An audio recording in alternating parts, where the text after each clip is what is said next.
J.P. Cook, Historia e historiadores en el siglo XIX.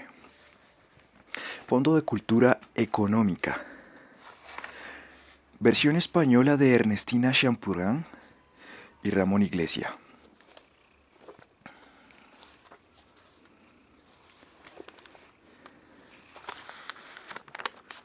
Capítulo 15, parte B. Su conocimiento de la historia continental era limitado y el engolfarse en ella pierde su seguridad. El ensayo sobre Maquiavelo es casi tanto una disertación política como un estudio histórico. El relato de la Guerra de Sucesión de España está redimido por sus vislumbres de la Cámara del Consejo de Ana. El ensayo acerca de la historia de los papas de Ranque no merece la reputación de que disfruta.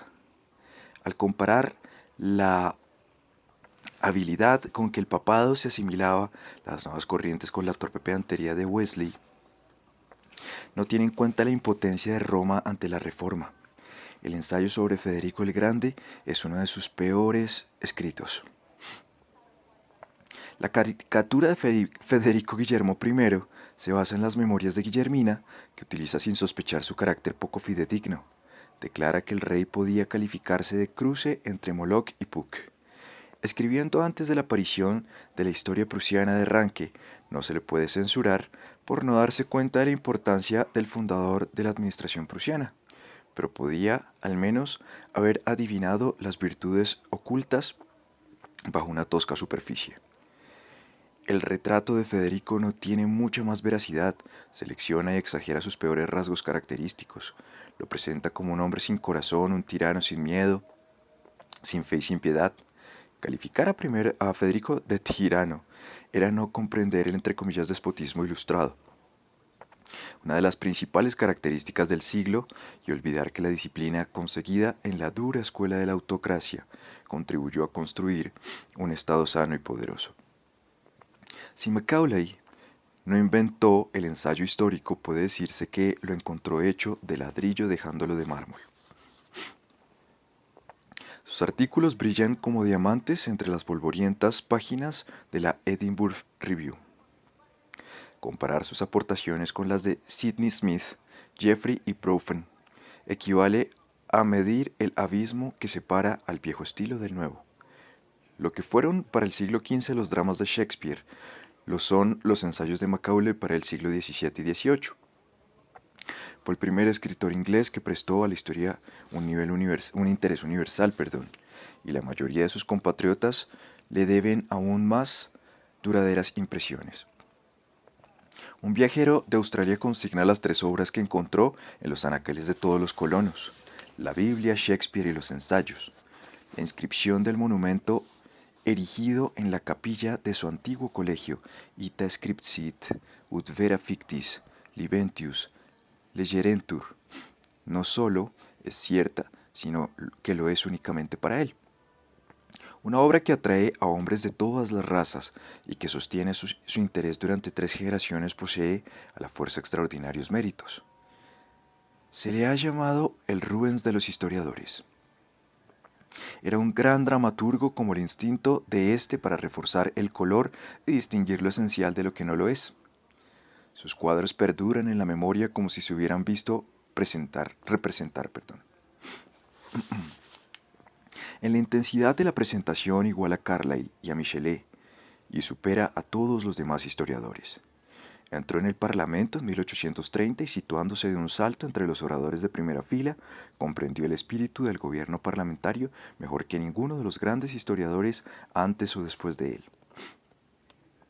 Su fuerza dramática iba acompañada por un inagotable tesoro de saber que le capacitaba para enriquecer su relato con 1000 vivos toques e ilustraciones. Si el instinto dramático, la experiencia de la vida política y el infinito saber contribuían a la confección de sus mejores ensayos, el factor decisivo de su éxito fue sin embargo su estilo. Para una generación acostumbrada a la pesada solemnidad o a la acumulación de hechos desabridos, su estilo rápido, brillante y transparente fue como el sorbo de agua ofrecido a un sediento. En ocasiones es más a propósito para el discurso que para un ensayo, y su propia elocuencia fulgurante llega a hacerse pomposa y abrumadora. El panegírico de la cultura ateniense en el ensayo sobre Mitford hubiera sido una maravillosa pieza declamatoria, pero en letras de molde casi produce náuseas. Leer a Macaulay es dar un rápido paseo al aire libre. Resulta inmensamente estimulante, pero no es un ejercicio adecuado a todas las constituciones ni a todos los periodos de la vida. Con su optimismo, su seguridad, su pompa fastuosa, los ensayos son obra de un cerebro esencialmente joven y ejercen su mayor atractivo sobre un espíritu en formación. Sus imperfecciones saltan a la vista. La omnisciencia de Macaulay no pasa de ser una leyenda. Sus conocimientos eran asombrosos, pero no carecían de gigantescas lagunas. Dominaba a la perfección la literatura clásica, pero apenas conocía nada de la Edad Media, excepto Dante y Petrarca. E incluso en la historia inglesa anterior a Isabel, sus conocimientos eran los de un hombre de mediana cultura. Su familiaridad con el desarrollo de los estados continentales era escasa. Dominando la literatura inglesa y la del sur latino, sabía poco de la alemana. Su cultura en el terreno del pensamiento religioso y filosófico era extraordinariamente limitada. Nunca captó la noción de que la mente humana ha pasado por grandes transformaciones en sus concepciones del universo e ignoraba en absoluto la paciente erudición que creaba la ciencia histórica mientras él escribía sus libros. Su segunda limitación reside en su parcialidad política. Casi todos sus ensayos aparecieron en una revista que tenía por principal objeto la propaganda de ciertas opiniones. Es el más grande de los escritores de partido, no es el más grande de los historiadores. No sería hacerle justicia aplicar sus ensayos las mismas normas que a los de los eruditos profesionales. No puede juzgarse un manifiesto político por los mismos cánones que un tratado científico. No tiene la menor afectación de neutralidad o indiferencia. Creía honradamente que los principios Vic eran alfa y omega de la sabiduría política. Hasta su muerte fue el hombre de 1832, pero por eso el más brillante de los historiadores ingleses es uno de los que poseen menos peso. La tercera imperfección de los ensayos se halla en su contundente brutalidad. El más cordial de los hombres era un polemista truculento, igual que un gigante que se complace en su fuerza, derribaba de un golpe a los competidores. Su admirador y amigo Mackintosh declaraba que no se equivocaba casi nunca, salvo en el respeto debido a la capacidad y el carácter de sus oponentes. Melbourne deseaba estar tan seguro de una sola cosa como la estaba Macaulay de todas. Al reeditarse de los ensayos en 1843, se omitieron o suavizaron algunas de las frases más ofensivas. Pero el proceso del tamizado no fue muy severo. Abre comillas, he dejado a Crocker hecho un guiñapo, cierra comillas. Escribía encantado ante la oportunidad de convertir su reseña de una edición de Boswell en un furioso ataque contra un contrincante político. Vivió lo suficiente para desdecirse en público de su arremetida contra el más viejo de los 1000, pero rara vez le molestaban semejantes remordimientos. Los ensayos sobre Southey, Sadler, Barrera y Robert Montgomery están llenos de estrepitosas invectivas. Le encanta la fraseología exagerada, los versos de Federico Legrand eran, entre comillas, odiosos ante Dios y ante los hombres, cierra comillas. Abre comillas, estamos tentados de olvidar los vicios del corazón de Laud ante la imbecilidad de su intelecto, cierra comillas. En comparación con el trabajo de leer la vida de Burleigh de Henares, mover un molino de rueda resulta un entretenimiento agradable. Con semejante temperamento apenas caben los claroscuros y renuncia a la verdad por una frase eficaz o un epíteto resonante. Su última falla consiste en la falla de visión para penetrar en ciertos tipos de pensamiento y de carácter. Su genio y su naturaleza recta y sencilla le dificultan la comprensión de personalidades sutiles y complejas. Estaba demasiado convencido del carácter definitivo de los puntos de vista de su tiempo, abre comillas, la generación más ilustrada del pueblo más ilustrado que ha existido nunca, cierra comillas, para penetrar en el espíritu de otras épocas. Carlyle lo califica concisamente, entre comillas, persona enérgica, realmente vigorosa, pero por desgracia desprovista de idea divina, cierra comillas. Las notas de su teclado eran pocas, la escala de su experiencia emocional curiosamente limitada. No simpatizaba con el apasionado descontento de los desheredados o el anhelo del místico, y despreciaba francamente las especulaciones de los filósofos de Platón para abajo. No era un pensador ni un profeta, sino un culto y humano filisteo. Su ensayo de colegial sobre Guillermo III demostró que la personalidad del Libertador había impresionado ya profundamente al joven Vic, y los ensayos sobre Hallam y Mackintosh expresaron férvidamente la restauración hasta la muerte de Jorge IV. En 1839 empezó a escribirla. Cuando el gobierno Melbourne cayó en 1841, expresó la esperanza de permanecer en la oposición el tiempo suficiente para proseguir su relato hasta la muerte de Ana. Pero la tarea resultó más grande de lo que se había figurado. Renunció a escribir para la Edinburgh Review, rechazó una cátedra de historia moderna en Cambridge, se dedicó por completo a su obra. Al sorprender la muerte en 1859, no había llegado al final del reinado de Guillermo. La reedición de los ensayos en 1843 reveló la extensión de su público y la entre comillas inagotable demanda cierra comillas le estimuló en sus trabajos. Al lanzar los dos primeros volúmenes en 1848 escribió con varonil orgullo, abre comillas, he pensado a menudo en el año 2000 e incluso en el 3000, cierra comillas. Entre comillas, no estaré satisfecho, escribió a McVie Napier. Abre comillas, a no ser que produzca algo que durante unos días haga olvidar la última novela de moda sobre la mesa de las señoritas, cierra comillas. Su ambición fue plenamente realizada, no hubo un éxito igual desde Waverly. El libro se tradujo a los idiomas de todos los países civilizados y las academias extranjeras lo colmaron de honores. Exceptuando un duro ataque de su viejo enemigo Crocker en la Quarterly Review, los críticos de todas las escuelas se unieron para entonar un coro de parabienes. Incluso Ellison, aunque lo calificó de unilateral, lo saludó como un libro noble. El periodo elegido no había sido nunca investigado sistemáticamente. A su regreso de la India en 1812, Mackintosh había emprendido estudios con miras a una historia de Inglaterra de 1688 a 1789 y el regente le permitió consultar los documentos de los Estuardos, pero las exigencias de la política y de la sociedad, así como la tarea de compilar una historia popular de Inglaterra para la Cabinet Cyclopedia de Lardner, retrasaron su adelanto, y el fragmento publicado después de su muerte solo abarcaba el reinado de Jacobo II. La obra fue calurosamente elogiada por Macaulay, aunque se vio obligado a admitir que había en ella demasiadas disquisiciones y poco relato. El éxito de la historia fue muy merecido, aunque en conjunto deslumbraba menos que los ensayos, la mayoría de los cuales estaban hechos con extraordinaria rapidez, representaba una obra mucho más importante. Es el fruto de un espíritu más formado, combinando el intacto vigor de la juventud con una nueva y oportuna madurez. Declaraba que Inglaterra necesitaba sus dos partidos históricos. Manifiesta mayor conocimiento y plenitud, escribió lentamente dedicándose con infinito esmero a reunir y dar forma a su material. Abre comillas, no podía descansar, cierra comillas, dice su sobrino y biógrafo. Abre comillas, hasta que cada párrafo concluía con una frase notable y cada frase fluía como una corriente de agua, cierra comillas. Su recompensa estaba en el deleite de sus lectores, entre ellos hombres que apenas habían leído otra cosa. En un mitin recibió un voto de gracias por, entre comillas, haber escrito una historia que los trabajadores podían entender, cierra comillas. Le complació especialmente saber por un lector de la imprenta que en los dos volúmenes solo encontró una expresión que no había comprendido a primera vista. Consagró 20 años de estudio a redactar la historia del mismo lapso de tiempo. Aunque solo se trata de un fragmento del plan total, no deja de ser la obra histórica más grande escrita en lengua inglesa desde Gibbon.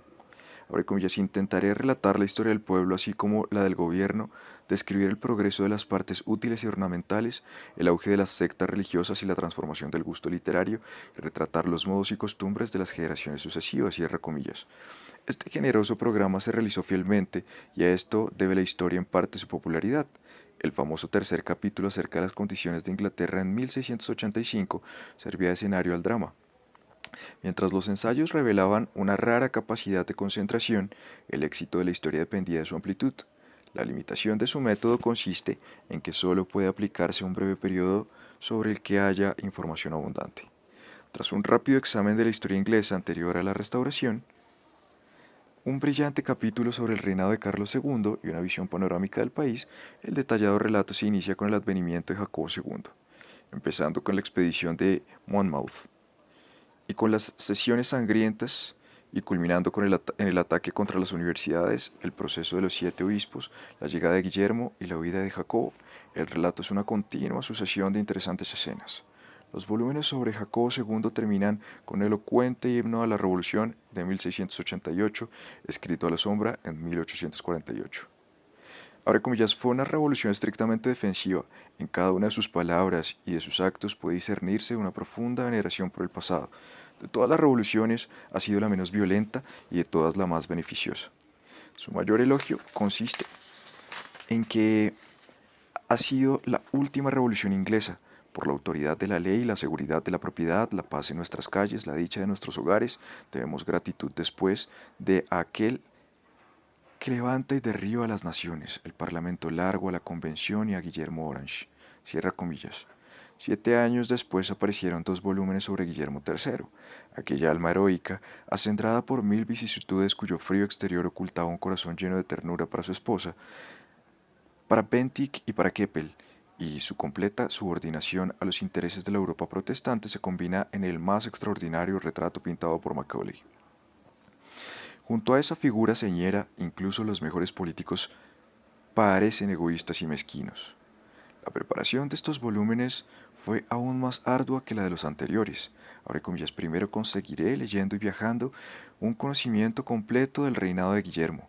Tengo que visitar Holanda, Bélgica, Escocia y Francia. Es necesario explotar los archivos holandeses y franceses. Tengo que visitar Londonderry, el Boyne, Outram, Limerick, Kinsale, Namur de nuevo, Landen, Steinkirk. Habrá que hojear cientos, millares de folletos, cierra comillas. El programa así expuesto en su diario se realizó fielmente. La historia debe mucha de su vitalidad a este conocimiento directo de las localidades. Donde todo brilla, el sitio de Londonderry y la matanza de Glencoe relatan con especial resplandor, mientras que el origen de la deuda nacional, la fundación del Banco de Inglaterra y la expedición al Darién constituyen pequeñas monografías de hábil factura. La historia es un himno a la revolución y a su principal caudillo.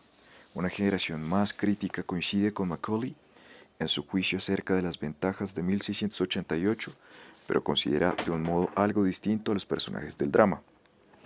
Unos años después de que abandonara la pluma, el más grande de los historiadores modernos, abarcó parte del mismo campo. Ranke sostenía que los Whigs, a quienes Macaulay atribuía los méritos del Parlamento largo de Carlos II, apenas constituían un cuerpo separado y discutía la descripción de los Tories como ultraclericales y ultramonárquicos. Instigaron a la guerra con Francia y arreglaron el matrimonio de Guillermo y María, cosas ambas a las que se oponían los Whigs y estaban tan dispuestos como sus enemigos a encadenar a Jacobo. Hablaban menos del derecho a la resistencia, pero cuando la Iglesia y la Constitución estuvieron en peligro, se hallaron igualmente dispuestos a defenderlas. Tampoco puede aceptarse el retrato que Macaulay hace de Jacobo, hablando de él con despreciativa censura. La semblanza de Guillermo adolece de un exceso de luz y el intento de borrar la mancha de Glencoe es un fracaso. La exageración de virtudes y defectos y la incapacidad para comprender a ciertos tipos de carácter reaparecen en la historia. Marborough es, entre comillas, un prodigio de depravación, cierra comillas, un miserable, un laberinto, un traidor, un criminal, según palabras de Jean Paget, que sometió el retrato a un penetrante análisis, entre comillas, suprime documentos, cambia fechas, exhibe testigos de carácter infame como puros intachables, resucita calumnias olvidadas, anónimas de la peor especie, cierra comillas. Proyecto del desembarco en Brest, cuya delación describe como, abre comillas, la más baja de sus 100 villanías, cierra comillas, ya era bien conocido de Luis XIV. La duquesa aparece como una arpía sin carácter ni talento. Acusa a Jorge Fox en el peor estilo de sus primeros ensayos. La calificación de Penn como mentiroso y parásito suscitó un justificado resentimiento en la sociedad de amigos. Ayton saltó en auxilio de Dundee. Babington publicó una detallada réplica a la descripción del carácter y el estado social del clero. Macaulay estaba siempre demasiado dispuesto a aceptar como digno de fe cuanto encontraban los panfletos y hojas volantes de la época. Hablando de los volúmenes sobre Guillermo III, Mill declaró que eran agradables de leer, pero que no eran exactamente la historia. Abre comillas, busca efectos más fuertes de los que permite la verdad y caricaturiza de tal modo a muchos de sus personajes que resulta inexplicable que pudieran actuar como lo hicieron. ¿Qué diferencia entre él y Grote? Que es menos brillante pero mucho más interesante en su sencilla veracidad y porque, en vez de empeñarse en asombrar, solo intenta comprender y explicar. Abre comillas, 400 ediciones no podrían darle ningún valor permanente, cierra comillas, escribía Carlyle en su diario. Abre comillas, puesto que carecía de profundidad de sentido y le sobraba una gran cantidad de viento retórico, cierra comillas. Estos defectos surgían de hábitos de pensamiento, no de la falta de saber. Pero la visión de Macaulay en un aspecto importante de su tema era limitada. Su cuadro de la Revolución de 1688 es demasiado insular, y donde suministra material nuevo, como la Triple Alianza, el Tratado de Dover, las negociaciones de Varillon con la oposición y la paz de Ryswick, nunca llega muy hondo ni se encuentra todos los hilos de la trama. Nuevamente aquí, la visión europea de arranque completa la obra de su predecesor. Debemos arriesgar una última crítica. Describe pero no explica. Ningún historiador de primera fila se ha mostrado tan ciego ante el mundo invisible del pensamiento y de la emoción, ni ha hecho menos esfuerzos para penetrar en las profundidades en cuya superficie los acontecimientos flotan cual brillante espuma. Los esfuerzos combinados de Hallam y de Macaulay rescataron del dominio de Hume al siglo crítico de la historia inglesa, pero los Tories hallaron en Alison un nuevo paladín. Abre comillas, me indujo a arriesgarme a intentar una historia de Europa durante la Revolución, cierra comillas, escribió. Abre comillas, la clara percepción de que las cosas se precipitaban hacia una gran convulsión política y social en este país. La pasión por las innovaciones que durante muchos años había invadido a la nación, las vagas ideas que flotaban en la conciencia pública, la facilidad con que el gobierno adoptaba sus puntos de vista, todo esto suscitó en mi ánimo tristes presentimientos, cierra comillas. El primer volumen apareció en 1833, el décimo en 1842. El prefacio es una exposición singularmente franca de su filosofía política religiosa. Abre comillas, si el examen de la Revolución Francesa graba en la mente de preferencia una idea, esta es la peligrosa naturaleza de la corriente donde se ven arrastrados los hombres que se entregan al curso de la innovación política, cierra comillas. Por suerte, una mano más dura frena las locuras de los hombres.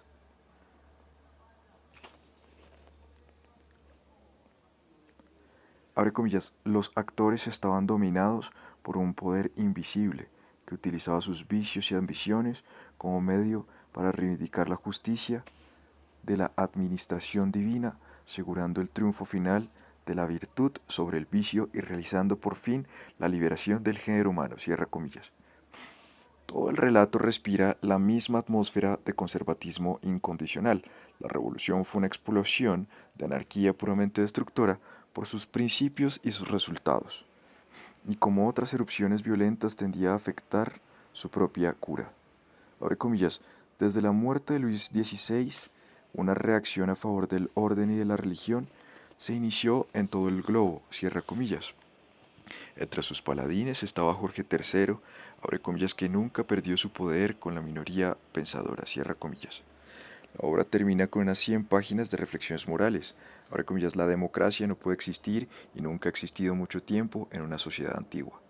O bien destruye la comunidad o se destruye a sí misma, cierra comillas. La historia de Europa, ingenuamente calificada por su autor de gran esfuerzo a favor de la causa conservadora, se convirtió en la Biblia del partido Tory, que encontró en ella el consuelo que necesitaba durante los primeros años del Parlamento reformado. Sin embargo, no fue su parcialidad conservadora la que le dio fama mundial durante más de una generación. El mismo Allison atribuyó acertadamente su éxito al enorme interés de su tema y a su prioridad en ese campo.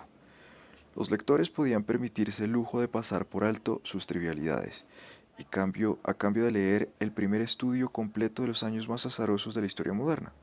Ninguna biblioteca de Inglaterra o de América se consideraba completa sin los pesados volúmenes del magistrado escocés, y las traducciones extranjeras llevaron su mensaje por toda Europa.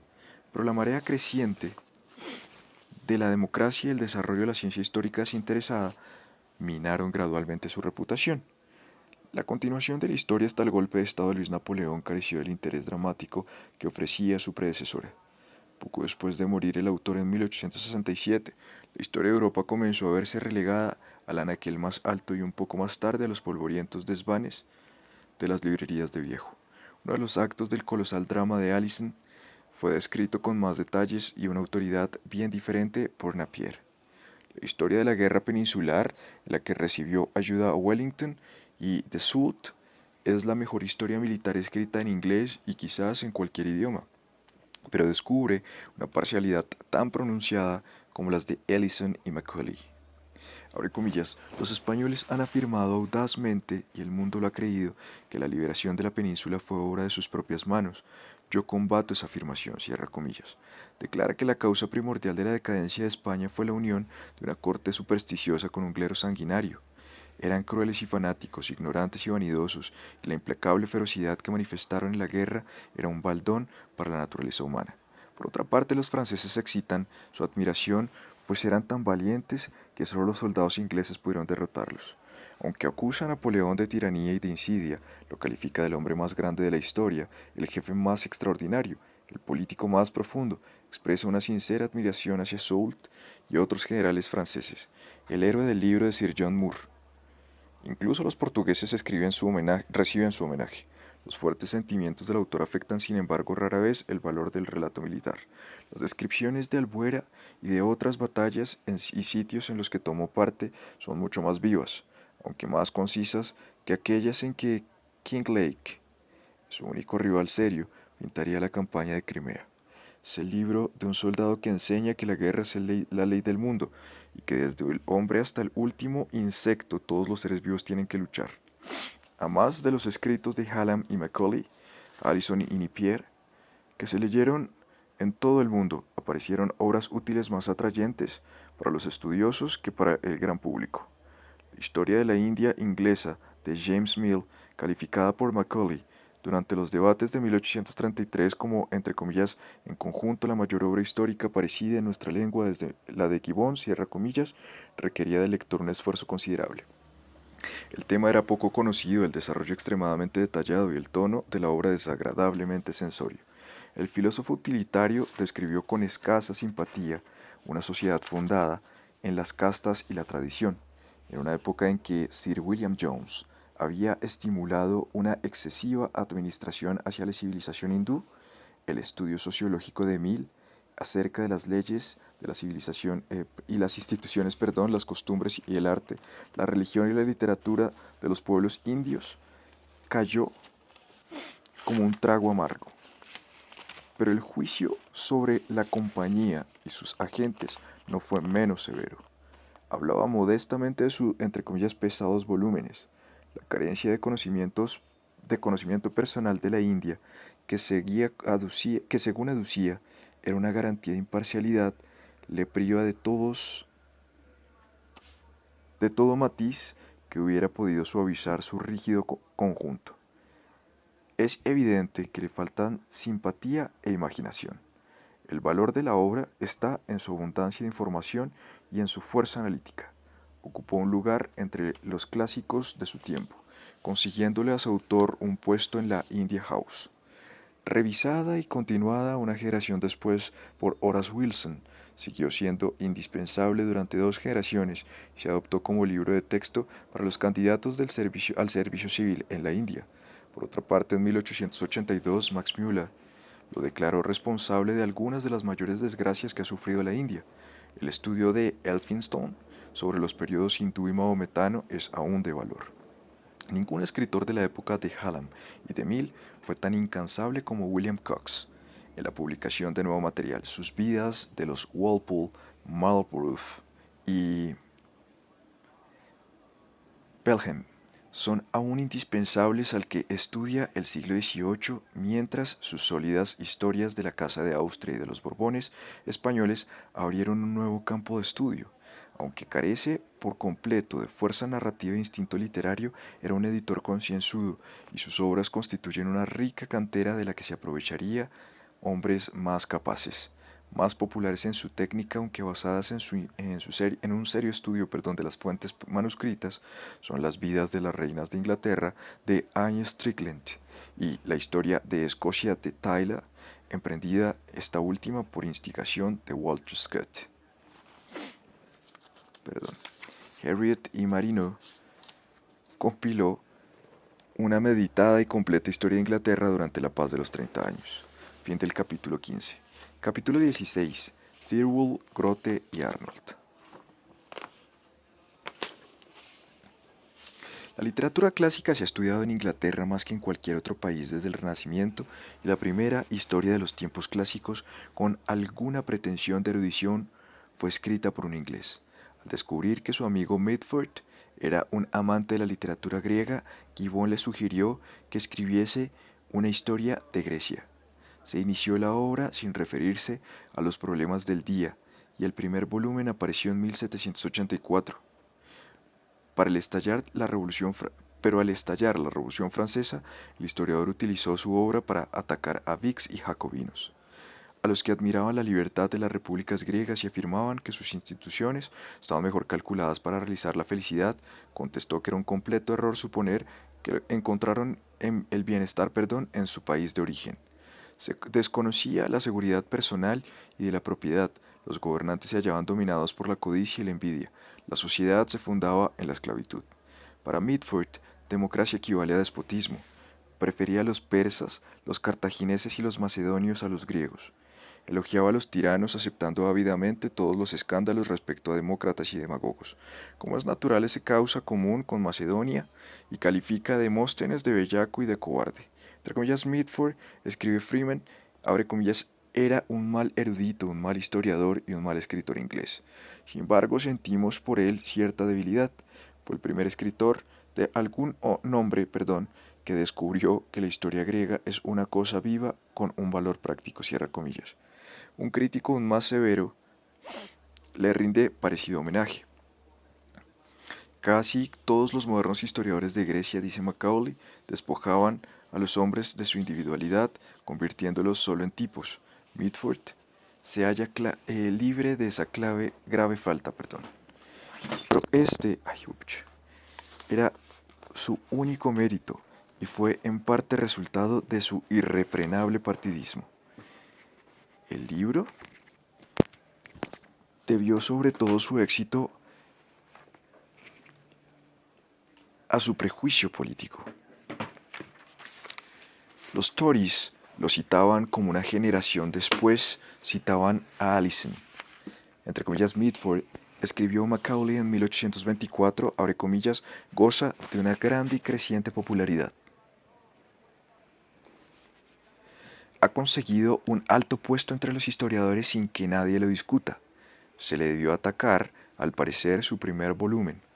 Oponerse ahora al progreso de su fama es una empresa casi desesperada, cierra comillas. El hiriente artículo encantó a los Whigs, pero pudo poco contra una reputación ya establecida, y una segunda edición, revisada por el autor, apareció en 1829. Sin embargo, el día de la emancipación no estaba muy lejos. La ley de reforma señaló el nacimiento de una generación totalmente falta de simpatía hacia el punto de vista del autor, mientras la publicación de dos nuevas historias de Grecia, a la vez más eruditas, más literarias y más liberales, suministró eficaces sustitutos. Mientras los tomos de Mitford gozaban de una enorme, aunque fugaz popularidad, Clinton compilaba una obra de mucho más valor. En un fragmento autobiográfico describe su juvenil deleite con los clásicos y añade que su curiosidad por los historiadores griegos fue suscitada por Mitford. A los 29 años empezó su estudio sistemático, haciendo una cronología a la par que iba leyendo. Abarcó gradualmente toda la antigüedad, revisando y ampliando sus notas hasta que le parecieron dignas de publicarse.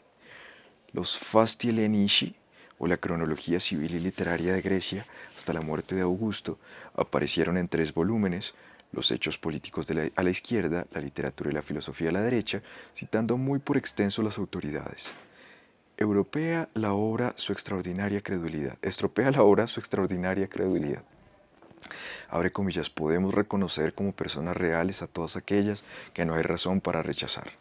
Las suposiciones están a favor de la tradición primitiva si no existe ningún argumento que pueda echarla abajo, cierra comillas.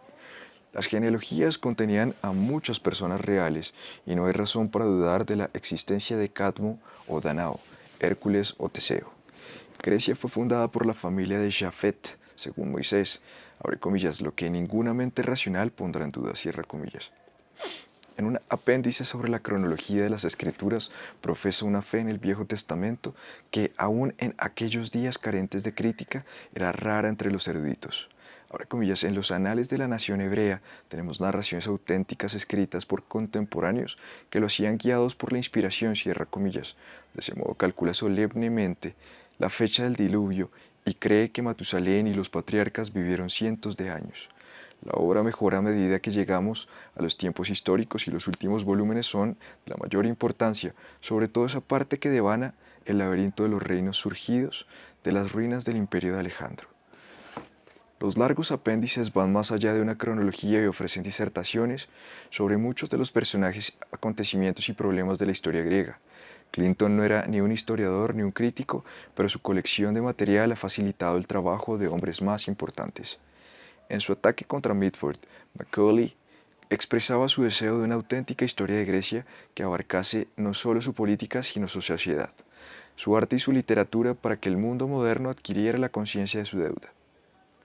Unos años más tarde, la primera historia erudita de Grecia fue publicada en Thirlwall, que a los 11 años tuvo la satisfacción de ver en letras de molde un volumen de ensayos y poemas suyos. El prólogo de las Primitiae, su padre describe la infancia del futuro historiador. Le enseñaron el latín a los 3 años y a los 4 leía el griego de corrido. El primer ensayo del libro, compuesto a los 7 años, es una maravilla de expresión precoz. Después de ganar una beca en Trinity College, estuvo algunos años en el tribunal de la Cancillería, pero continuó sus estudios y tradujo el ensayo de Schleiermacher sobre San Lucas con una introducción acerca de la crítica moderna. En 1827 recibió las órdenes y regresó al Colegio de la Trinidad, donde colaboró con Julius Haar en la traducción de Niebuhr. Los dos amigos fundaron una revista clásica de la que solo aparecieron 6 números. Abre comillas, hemos procurado resucitar el gusto del público inglés por la filología en su más alto sentido, cierra comillas, escribía Bunsen. Pero el intento fue prematuro. Se hizo profesor de lengua clásica y tutor en su antiguo colegio, pero un folleto sobre la admisión de disidentes a los grados, que contenía un ataque contra la asistencia obligatoria a la capilla, suscitó su dimisión. Aceptó un beneficio de la corona de Yorkshire y en 1840 fue nombrado obispo de St. David's. Cuando se le invitó a escribir una historia de Grecia para la enciclopedia de Lerner, emprendió la tarea. El primer volumen apareció en 1835, el octavo en 1844. La edición revisada y aumentada salió entre 1845 y 1852. El autor se declaró bastante satisfecho con la acogida dispensada a su obra. Su modesta ambición se limitaba, entre comillas, dejar la historia de Grecia en mejor condición de lo que la había encontrado, cierra comillas. Reservado en la expresión de sus opiniones y carente de color y entusiasmo, Thirlwall no poseía ninguna de las artes que atraen la popularidad. Pero su impecable erudición y su juicio equilibrado hicieron de él un indispensable compañero para el estudioso decidido a entender la historia griega y a tomarse algún trabajo para conseguir su objeto. La obra empieza con un esquema de la geografía del mundo griego, un estudio sobre las razas primitivas y un cuadro de la cultura de la edad heroica. Al contrario de Mitford y Clinton, que creía en la realidad de los personajes homéricos, el discípulo de Niebuhr distingue cuidadosamente la leyenda de la historia. Su examen de la Edad Dorada de Atenas es claro y práctico en su exposición, pero carece de atractivo. No hay entusiasmo en su relato de Maratón y el arte y la literatura de la época de Pericles ocupan muy poco lugar. La lucha en Siracusa pierde algo de su acento trágico y Alcibíades mucho de su brillantez. Thirlwall no tiene más héroe que Sócrates. Su capítulo acerca de las condiciones internas de Atenas durante y después de la guerra del Peloponeso es un resumen de rígido juicio. Abre comillas, volubles, apasionados, con frecuencia injustos, eran también capaces de merced y de piedad, cierra comillas. Por primera vez se describe justa y plenamente la gran lucha entre Filipo y Demóstenes. Su visión tranquila e imperturbable, que a veces ha parecido un poco inhumana, aquí se sitúa en un buen lugar. A diferencia de Niebuhr y Droysen, Mitford y Grote comprende a ambas partes. Demóstenes le parece entre comillas bueno y grande, mucho más grande que Foción, que aunque era personalmente un gran carácter, se convirtió en esclavo del conquistador. Filipo, a pesar de ser un integrante y carecer de escrúpulos, tenía instintos generosos. Pocos historiadores juzgan de modo tan favorable las miras y las proezas de Alejandro. Abre comillas, su ambición casi se convirtió, gracias a los fines colaterales que le ennoblecieron y purificaron, en una de las más altas asequibles al hombre. Cierra comillas. Sus conquistas fueron muy beneficiosas para los vencidos, pero los frutos de su obra experimentados en Asia apenas se asintieron en Grecia. Abre comillas, en muchos importantes aspectos se transformó para empeorar. Cierra comillas. El libro termina con un breve examen de los acontecimientos hasta que la destrucción de Corinto hizo de Grecia, una provincia romana. Los méritos de la obra de Thirlwall son evidentes. Su erudición clásica era impecable y reconoce la parcialidad de sus fuentes. Estaba bien enterado de la erudición alemana.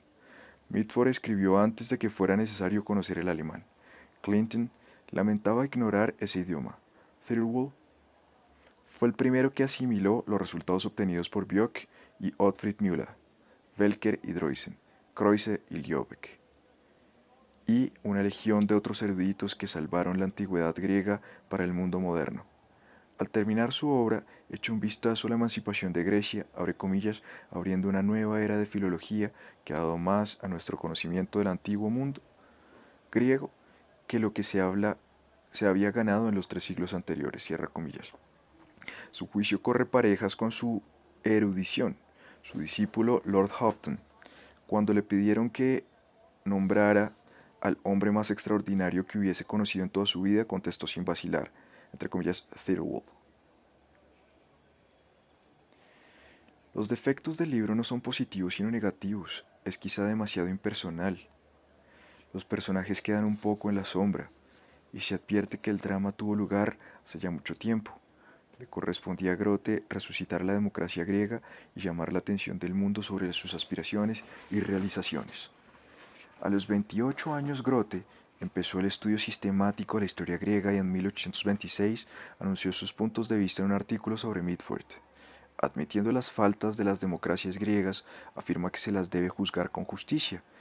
Abre comillas, comparadlas con cualquier otra forma de gobierno de los tiempos antiguos y no dudaremos en calificarlas de indiscutiblemente superiores. Admitidos plenamente que las garantías de buen gobierno que presentaban eran de una eficiencia lamentable, pero las monarquías y oligarquías no ofrecían garantía de ninguna clase, cierra comillas. Ataca las afirmaciones de Mitford asegurando que las asambleas eran volubles, las democracias inestables, los ricos pagaban demasiados impuestos y censura sus torpes errores de erudición. Abre comillas, es evidente, cierra comillas, concluye, abre comillas, que un historiador que puede de ese modo desviarse de sus autoridades al referir hechos específicos es aún menos de fiar respecto a su exactitud en cualquier perspectiva de conjunto. Si la historia griega se escribe algún día con esmero y fidelidad, nos atrevemos a predecir que su reputación descenderá prodigiosamente, cierra comillas. Ya había conocido a Bentham y al mayor de los 1000, y se le consideraba como una promesa en el pequeño pero influyente grupo de radicales filosóficos. Cuando los Vic volvieron al poder en 1830 tras su largo eclipse, decidió entrar en el Parlamento y de 1833 a 1841 representó a la ciudad de Londres con Roebuck y Molesworth. Trabajó porque Grey y Melbourne adelantasen en la vía de la democracia más de lo que a ellos les interesaba. Una experiencia de extraordinario interés y valor, pero no quiso prolongarla. y cuando cayeron los Vic en 1841 se retiró del terreno político. 2 años más tarde se retiró también de la banca, consagrándose a la composición de su Historia de Grecia, cuyo primer volumen apareció en 1846 y el duodécimo en 1856. Ningún historiador ha comprendido su tarea con más preparación y mayor simpatía. Aunque no muy fuerte en nimios problemas gramaticales, su erudición era auténtica y bien adecuada. Pudo aprovechar la, entre comillas, inestimable ayuda de la erudición alemana. Había estudiado cuidadosamente la historia primitiva de otras civilizaciones. Era un metafísico experto para quien las sutilezas de la especulación griega no presentaban dificultades. Su alejamiento del dogma le capacitaba para examinar la civilización antigua libre de prejuicios religiosos. Era un devoto convencido de la democracia y simpatizaba fervorosamente con los esfuerzos de los estados griegos por ponerla en vigor. Finalmente, su experiencia de la vida política le ayudó a sentir y hacer sentir a sus lectores la realidad de los problemas que los estadistas y pensadores griegos procuraban resolver. La obra empieza con un examen de las tradiciones de la Grecia primitiva, acerca de las cuales había explicado su punto de vista en un artículo sobre las leyendas griegas y la historia primitiva. Nadie excepto Clinton las aceptaba tal cual, y ningún intento de racionalizarlas podía separar el grano de la paja. Eran sencillamente creaciones de fantasía de un pueblo imaginativo. Esta actitud domina los 2 primeros volúmenes de la historia.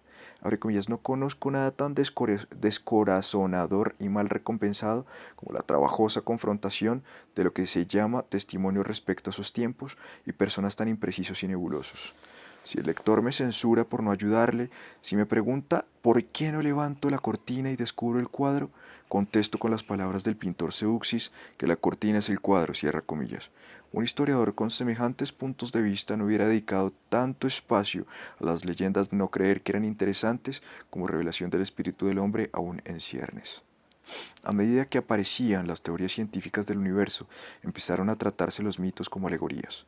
Demuestra un amplio conocimiento de las sagas y leyendas de distintas partes del mundo y utiliza las investigaciones de los hermanos Grimm sobre la mitología teutónica, así como las de Kreuzer y Ottfried Müller, de Voss y Lobeck. Al argumento de Clinton, afirmando que debemos reconocer como personas verdaderas a todas aquellas que no hay razón para rechazar, replica que debemos rechazar a todas aquellas en quien no tenemos razones para creer. A su tesis de que la suposición está en favor de la tradición, replica que se trata tan solo de relatos poéticos. La discusión entre la Grecia prehistórica concluye con un análisis de los poemas homéricos. Adoptando una posición intermedia entre la autoridad homérica y la teoría de las baladas de Woolf y de Lachmann, afirma que con toda probabilidad la Odisea es obra de un solo cerebro. Por otra parte, la Ilíada era en su origen un poema épico sobre Aquiles, al que añadieron otros episodios secundarios. Compuesto en el siglo IX, se transmitieron de memoria durante unos 200 años, asumiendo la forma ahora conocida en tiempos de Pisístrato. Las conclusiones de Grote no están dadas como definitivas y si no aceptadas generalmente, al menos se han mirado con respeto. La entre comillas Grecia histórica empieza con un breve esquema biográfico. El relato se inicia con la forma de gobierno de Esparta y pisamos terreno firme con Solón, el primero de los héroes que presenta al historiador. En ese momento, cuando Grecia empieza a desempeñar un papel en la historia, examina el mundo en unos capítulos sobre el Asia Menor, los fenicios, los asirios, los egipcios. Habiendo trazado así un mapa político, describe la fundación de las colonias griegas en el Mediterráneo. La médula del libro es la historia de la democracia ateniense, que se inicia con las reformas de Clístenes. Declara que el pueblo progresó rápidamente. Entre comillas, la causa activa fue la grande y nueva idea del pueblo soberano, compuesto por ciudadanos libres e iguales.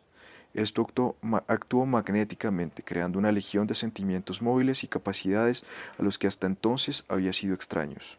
Cierra comillas. Esta exaltación duró hasta unos 50 años antes de la batalla de Queronea, donde los atenienses descendieron al nivel de los otros griegos. Abre comillas, como a la mayoría de los lectores modernos les sabe mal la democracia, se han acostumbrado a ver solo este sentimiento en sus manifestaciones menos honrosas, tales como las caricaturas de Aristófanes. Debemos escucharlo tal como se expresa en boca de Pericles, cierra comillas. Las guerras médicas demostraron que los atenienses podían actuar tan bien como hablaban, pero se mantenían en guardia contra los generales victoriosos. Grote lamenta la caída de Milcíades después de Maratón, pero sostiene que mereció su desgracia. La volubilidad no era un atributo del carácter ateniense, pues fueron fieles a Nicias y Foción. Seguían siendo fieles a sus jefes, mientras estos se mantenían fieles a Atenas. Después de las guerras médicas, la constitución alcanzó su forma definitiva. Clístenes había barrido las distinciones fundadas en la cuna y disminuido las que se basaban en la propiedad. Las inhabilitaciones que perduraban desaparecieron entonces. Atenas estaba gobernada por una asamblea soberana de la cual eran miembros todos los ciudadanos y en la que se elegían todos los funcionarios del Estado. Este gobierno fue el primero que sustituyó el derecho a la fuerza y fue uno de los mejores que ha conocido el mundo. Su carácter ideal, ya que no su actuación, se halla contenido en la inmoral oración de Pericles. Era la edad de oro de la libertad racional. Abre comillas, ningún Estado moderno presenta nada que se parezca a la generosa tolerancia cuyo testimonio leemos aquí, cierra comillas. Pero dependía en gran parte del mismo Pericles, y al faltar, éste se inició la decadencia. Abre comillas, sí, su incorruptible moralidad pública, su cautela y su firmeza en un país donde todas esas cualidades eran raras y su conjunción más rara todavía no tuvieron par en la historia griega, cierra comillas. Pero Grote no es de ningún modo ciego para los defectos de los atenienses, censura las crueldades que deshonraron sus guerras y condena la ejecución de los generales después de Arginusa como una infracción de la ley, aunque los cree culpables. Al elogiar a Nicias por su incorruptibilidad, añade que esta virtud era rara en los hombres públicos griegos. Condena duramente la expedición a Sicilia. Por otra parte, sostiene que han sido condenados injustamente por más de un motivo. Explica y defiende el ostracismo como benigno sustituto de la acusación y las ejecuciones. Defiende a Cleón contra la sátira de Aristófanes y la malicia de Tucídides. Los capítulos sobre los sofistas y Sócrates son de lo más originales del libro. Como los escribas y los fariseos, los sofistas son conocidos por las descripciones de sus enemigos. Abre comillas, conozco pocos personajes de la historia a los que se haya tratado tan duramente, sufren el castigo de su nombre. Cierra comillas. Su tarea consistía en enseñar a los muchachos a pensar, hablar y actuar, preparándonos para los deberes y las responsabilidades de la ciudadanía. Eran moralistas, no filósofos. Constituían una profesión y no una secta.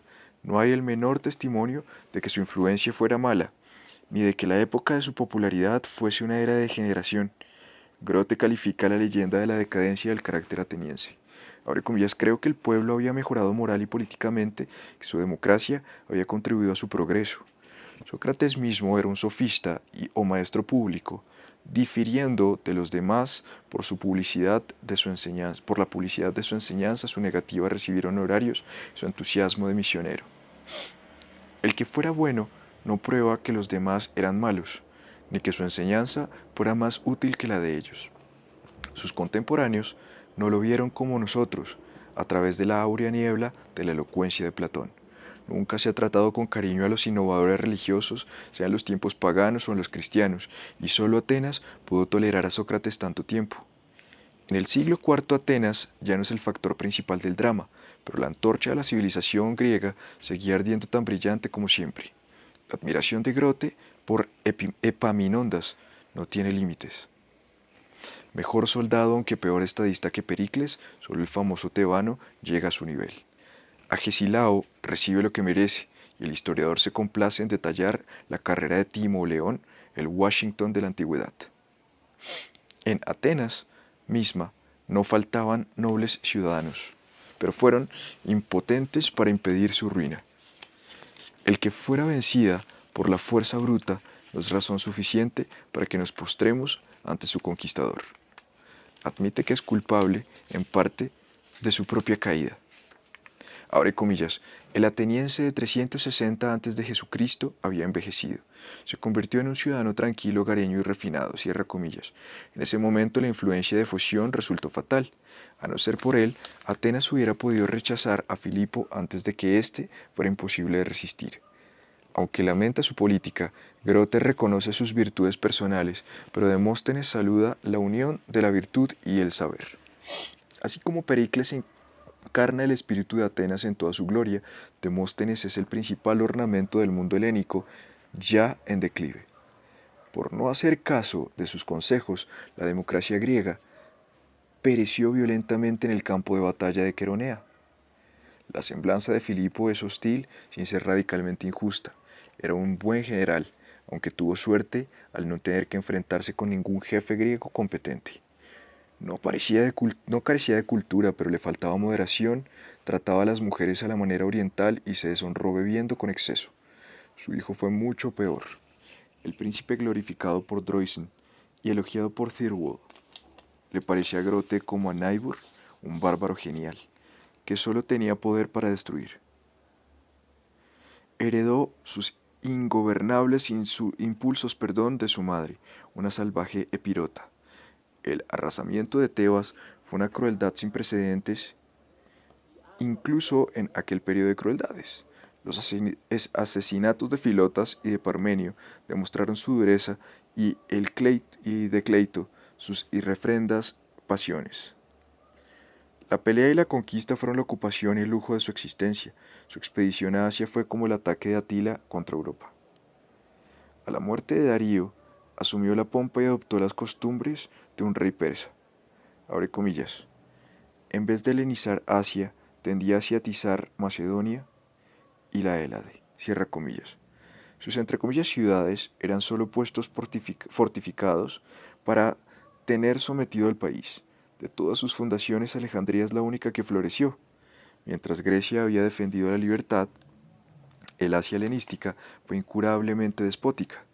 Las únicas ventajas concretas obtenidas con las conquistas macedónicas fueron el progreso de las comunicaciones, el desarrollo del comercio y el mayor conocimiento de la geografía. Si el conquistador hubiese vivido, habría conquistado probablemente todo el mundo habitable, incluyendo Roma. Pero él y su padre ya habían hecho bastante daño. Abre comillas, después de Alejandro, la actuación política de Grecia se entumece y degrada, y ya no interesa al lector ni influye sobre los destinos del mundo, cierra comillas. Demóstenes se envenenó para huir de la muerte a manos de los macedonios. La Liga Aquea, abre comillas, un brote del árbol caído de la libertad griega, cierra comillas, nunca pasó de llevar una vida precaria. De todo lo que había hecho grande a Grecia, solo sobrevivieron sus escuelas filosóficas. Su obra fue acogida con un coro de alabanzas. Su antiguo compañero de colegio, Thirlwall, había observado una vez, abre comillas, Grote es el hombre llamado a escribir una historia de Grecia, cierra comillas.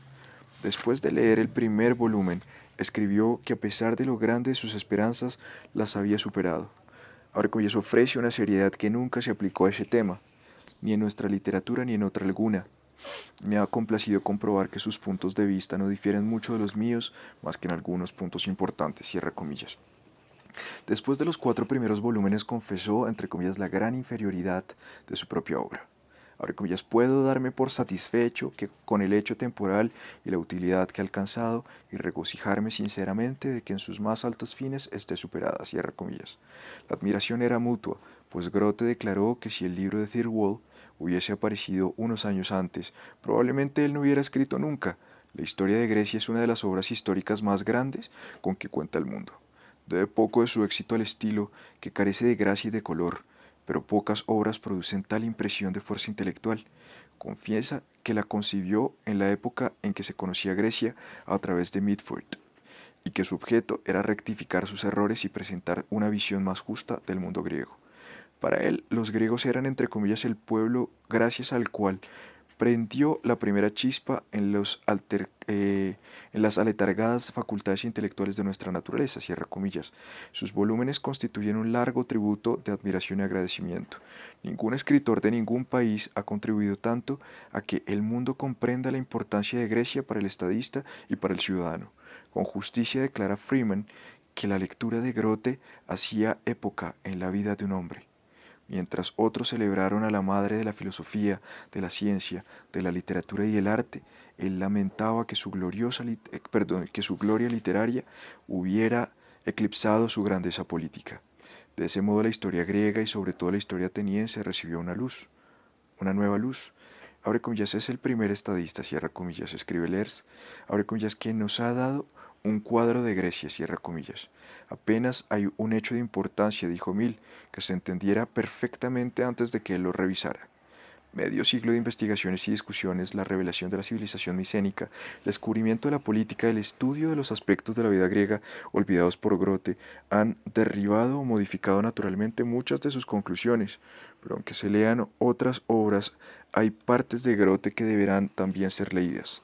Su prólogo muestra que se daba cuenta de uno de los riesgos del historiador.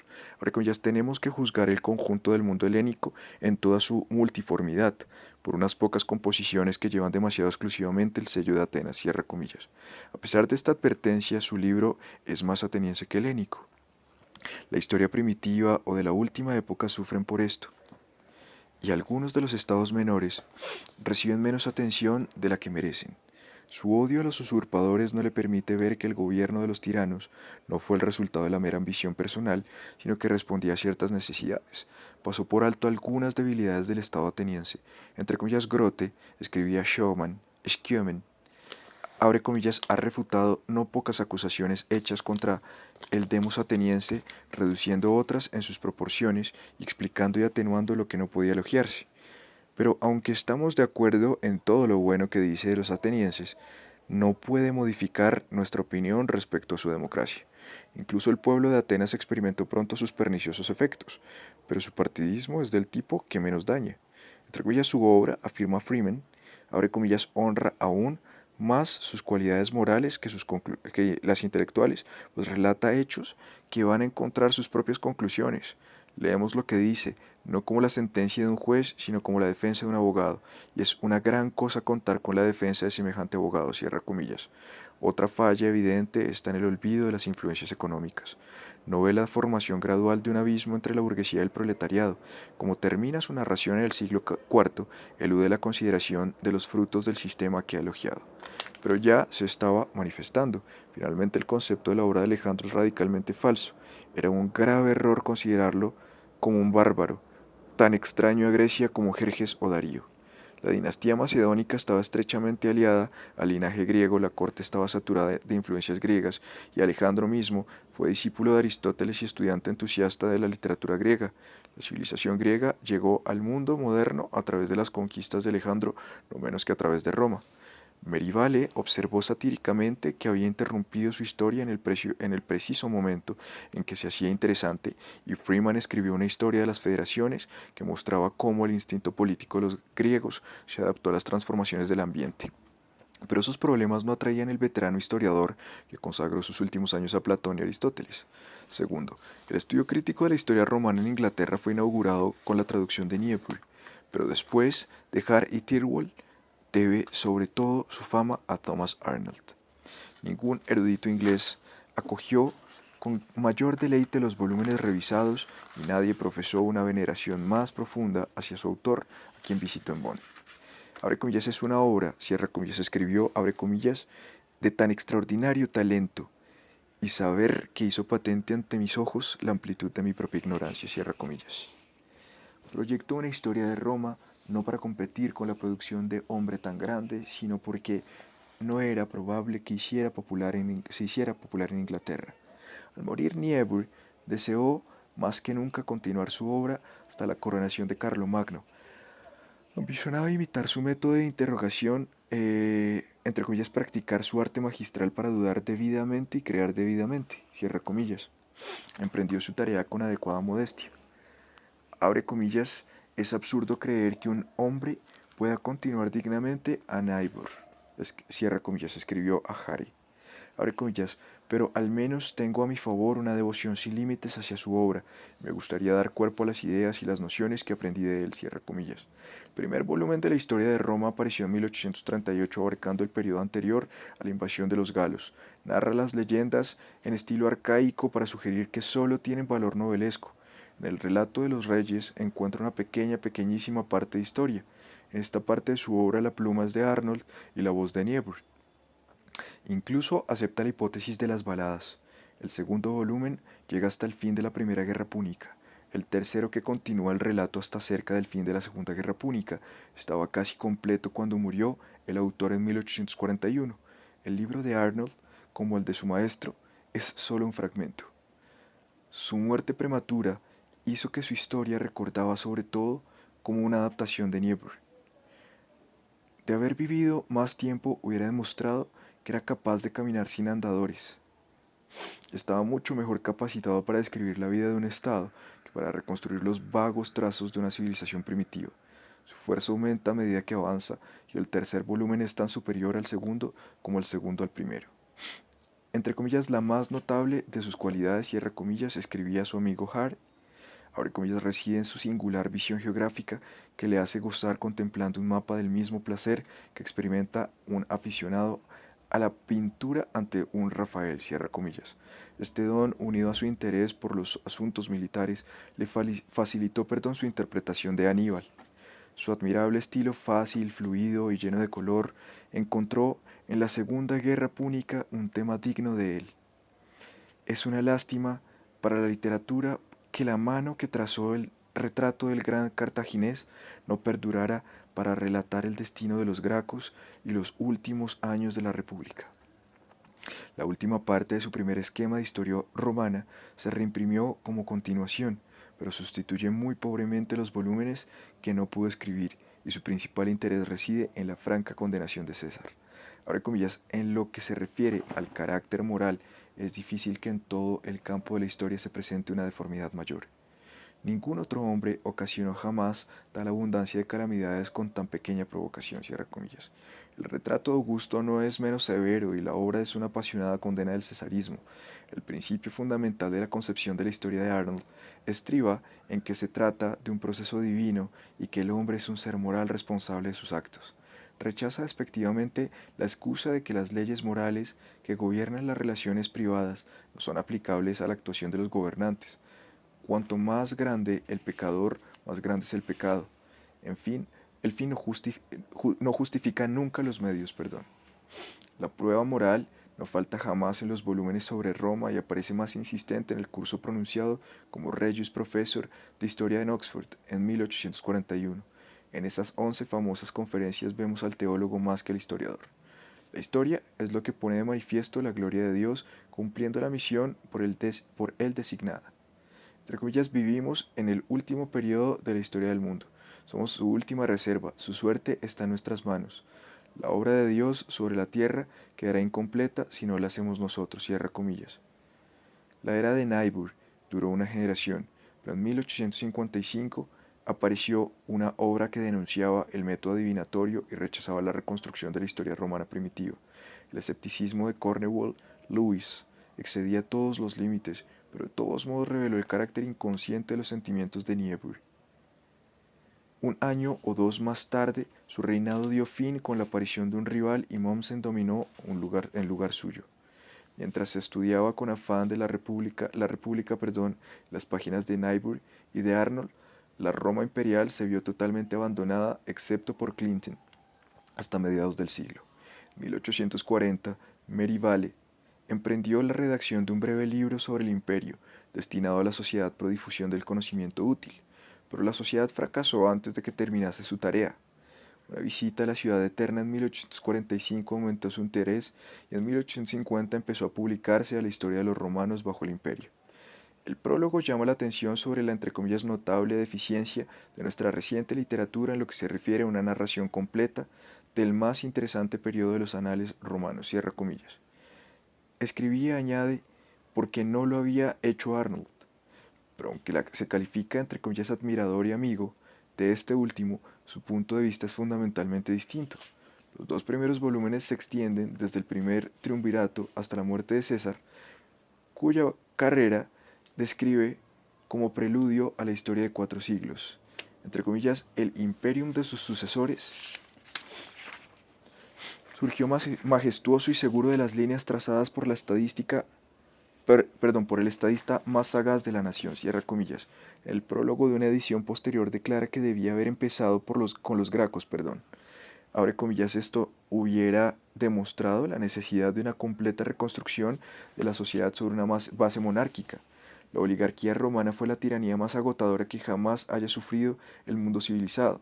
El género humano gemía sumido en la miseria y el envilecimiento para que un centenar de familias gozasen el privilegio de calumniarse y asesinarse unas a otras.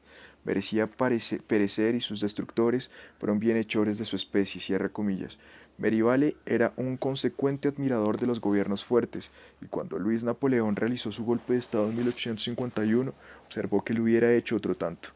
Admite la viciosa vida privada de César,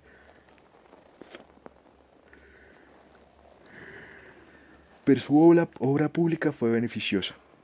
Los dos volúmenes siguientes están consagrados a Augusto, entre comillas un hombre genial. Se niega a tachar de despótico el primer imperio. Hubo malos emperadores, pero en conjunto el Senado los mantuvo a raya, y ese gobierno conjunto trajo la paz y la dicha al mundo romano. Entre comillas, no ha existido en la historia humana un gobierno en que la ley y la costumbre hayan sido acatadas tan cuidadosamente por el poder dominante como en el del imperio desde Augusto hasta Pertinax, cierra comillas. Aunque trata con indulgencia a los emperadores, no intenta absolver a Tiberio ni idealiza la sociedad romana. Admite una tendencia creciente hacia el despotismo, aunque sugiere que los romanos lo soportaban fácilmente porque ellos también eran déspotas. Después de la caída de la dinastía juliana, el relato se aceleraba. La obra termina con Marco Aurelio, en parte por evitar el competir con Gibón y en parte porque entonces terminaba el periodo constitucional de la monarquía romana. La obra de Merivale se escribió en una época en que carecía de competidores y constituye una auténtica aportación al saber histórico. Su erudición era segura, el relato claro y vigoroso. Es un abogado entusiasta y convencido del imperio.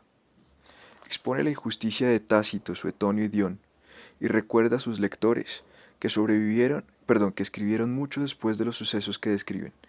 Salva a Claudio de un inmerecido desprecio y reclama para el periodo flaviano la admiración que Gibón reservaba para los antoninos.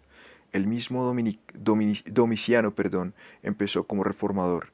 Si Arnold sucumbía a la tentación de juzgar a los gobernantes de acuerdo con normas demasiado elevadas, en cambio Marivale exigía demasiado poco a la naturaleza humana. Le impresionaba tanto el éxito exterior del imperio que le preocupaba poco su podredumbre interna. Hizo de César y de Augusto los jefes de un partido popular que erigió su dominación